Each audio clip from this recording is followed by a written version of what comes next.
నమస్కారం. సీకే న్యూస్కు స్వాగతం. ఈనాటి వార్తల ముఖ్యాంశాలు.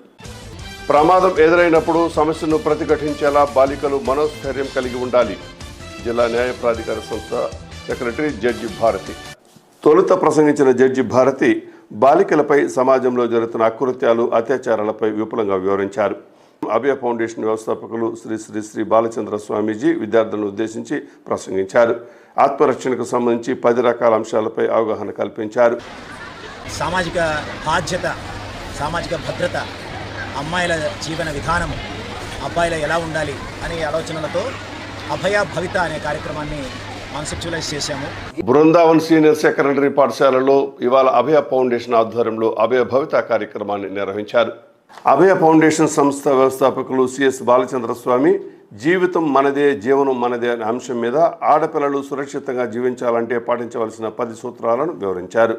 సురక్షితంగా జీవిద్దాం అనే నినాదాన్ని పాఠశాల విద్యార్థులకు, పాఠశాల తల్లిదండ్రులకు చాలా చక్కగా వివరించారు. ఈ కార్యక్రమంలో ప్రిన్సిపాల్ శ్రీమతి శైలజా కుమారి, డైరెక్టర్ ప్రియా తేజ, పాఠశాల ఉపాధ్యాయులు పాల్గొన్నారు.